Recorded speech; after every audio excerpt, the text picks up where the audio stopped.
नमस्कार, इन खबर में आपका स्वागत है। राजस्थान की राजनीति में आज बड़ा डेवलपमेंट हुआ। उम्मीद से परे राजनीति ने करवट ली। सबसे पहले बड़ा डेवलपमेंट ये हुआ कि हाई कोर्ट में जो बीजेपी के विधायक हैं मदन दिलावर, वो जो याचिका दायर किए थे बीएसपी विधायकों के मर्जर को लेकर के, वो खारिज हो गई। स्वाभाविक रूप से बीएसपी उसमें पार्टी बनने के लिए गई थी कोर्ट में, वो भी दाव नहीं चल पाया। इधर राज्यपाल कलराज मिश्र ने जो सीएम अशोक गहलोत को चिट्ठी लिख करके 3 बातें पूछी थी जो उन्होंने सत्र बुलाने के लिए कहा था। पहली बात ये पूछी थी कि क्या आप विश्वास मत हासिल करना चाहते हैं, आपने इसमें जिक्र नहीं किया है तो फिर उसकी वीडियो रिकॉर्डिंग होगी वगैरह वगैरह। दूसरी बात ये पूछी थी कि कोविड-19 के दौर में यदि विधानसभा का आप सत्र बुलाते हैं तो कैसे सोशल डिस्टेंसिंग मेंटेन करेंगे, कैसे सिटिंग अरेंजमेंट रहेगा, वो बता दीजिए। और तीसरी उनसे ये बात बोली थी कि क्या 21 दिन का नोटिस दे करके आप सत्र बुला सकते हैं, यानी कि ये भी सुरसुरी छोड़ दी कि 21 दिन बाद ही संभव है, जो नियम के मुताबिक जरूरी है। आप जो जल्दीबाजी में बुलाना चाहते हैं ये संभव नहीं है। मतलब 3 ये बातें उनसे पूछी। इससे पहले डेवलपमेंट क्या हुआ था कि जो जादूगर कहे जाते हैं अशोक गहलोत, उन्होंने देखा कि जब ये मामला हल नहीं हो रहा है, कोर्ट से भी जो है कोई राहत नहीं मिल रही है, तो इससे पहले सवेरे जो स्पीकर सीपी जोशी की तरफ से सुप्रीम कोर्ट में याचिका डाली गई थी उसको कपिल सिब्बल ने वापस ले लिया कि अब तो हाई कोर्ट का फैसला आ गया और ये उससे पहले का है, लिहाजा ये इसका मतलब खत्म हो गया। हम देखेंगे फिर संशोधित करके याचिका डालनी होगी तो डालेंगे। और इधर राज्यपाल वाला डेवलपमेंट। लेकिन इससे पहले डेवलपमेंट क्या हुआ था कि अशोक गहलोत ने प्रधानमंत्री नरेंद्र मोदी से बात की थी और उन्होंने सारी बात बताई थी कि देखिए ये परिस्थितियां हैं और ये जो है राज्यपाल सत्र बुलाने से रोक रहे हैं, ये ऐसा नहीं चलेगा, आप इसमें हस्तक्षेप कीजिए।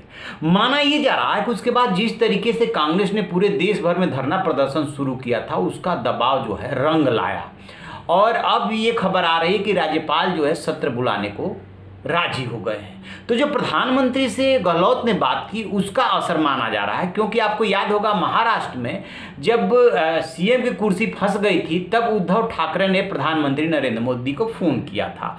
पहले वो चाह रहे थे कि एमएलसी वाला जो मनोनयन राज्यपाल करते हैं, एमएलसी वो मनोनीत हो जाए, लेकिन राज्यपाल जो है इस चीज़ के लिए राजी नहीं हुए। तो फिर उन्होंने प्रधानमंत्री से कहा था फ़ोन करके कि आप कहेंगे तो मैं रिजाइन कर दूंगा, लेकिन ये ठीक बात नहीं है कि जो एमएलसी बनना है मुझे उसके रास्ते में रोड़े अटकाए जा रहे हैं। फिर चुनाव आयोग से कह करके और चुनाव कराया गया था जिसमें कि उद्धव ठाकरे एमएलसी का चुनाव जीते थे और उनकी मुख्यमंत्री की कुर्सी बच गई थी। ठीक उसी तर्ज पे इन्होंने अशोक गहलोत ने फ़ोन किया और माना प्रधानमंत्री से जो उन्होंने शिकायत की, जो अपनी बात रखी, उसके बाद से अब खबर आ रही है कि जो राज्यपाल हैं कलराज मिश्रा वो सत्र बुलाने को राजी हो गए। कब से सत्र बुलाया जाएगा, क्या होगा, ये देखने वाली बात होगी। ये तो बात हो गई प्रधानमंत्री से बात करने का गहलोत का असर, उनका जादू असर काम कर गया। लेकिन इससे बड़ा सवाल है कि अब इसके बाद क्या होगा। सचिन पायलट गुट के जो 19 विधायक हैं उनकी सदस्यता का क्या होगा, क्योंकि फिर तो कांग्रेस व्हिप जारी करेगी और यदि वो व्हिप का उल्लंघन करते हैं तो सदस्यता जाएगी और व्हिप को मान करके वोटिंग करते हैं तो बागी भी हो गए, मंत्री पद भी चला गया और अभी भी टेक्निकली कांग्रेस में बने हुए हैं तो उन्हें कुछ नहीं मिलेगा। देखने वाली बात यह है कि जो सत्र बुलाया जा रहा है, कब से बुलाया जा रहा है और इसके बाद सचिन पायलट गुट की अब स्ट्रेटजी क्या होती है। क्योंकि मान के चलिए सत्र बुलाने का मतलब, मान लें कि इसको भी चैलेंज किया जाता कि राज्यपाल सत्र नहीं बुलाया रहे हैं और देश भर में धरना प्रदर्शन होता, तो इस बवाल को तो थाम दिया गया। लेकिन अब सचिन पायलट गुट क्या करेगा, पर्दे के पीछे से बीजेपी क्या करेगी, कैसे अशोक गहलोत के जादू को रोकेगी, कैसे उनको बहुमत नहीं हासिल करने देगी, कैसे इनकी सदस्यता जाएगी या बचेगी, इस पे सचिन पायलट गुट अब उस पर दबाव बढ़ गया है कि वो क्या आगे करता है और बीजेपी पर्दे के पीछे से क्या करती है अशोक गहलोत को रोकने के लिए, उनकी सरकार को गिराने के लिए। लेकिन एक बात तय माने, यदि सचिन पायलट गुट वोटिंग कर भी देता है इनके पक्ष में अपनी सदस्यता बचाने के लिए, और इसके पहले एक बात और बता दें कि यह भी दावा किया गया था कि इनके गुट के 3 विधायक उधर टूट के जाने वाले हैं, अगले 48 घंटे में आ जाएंगे।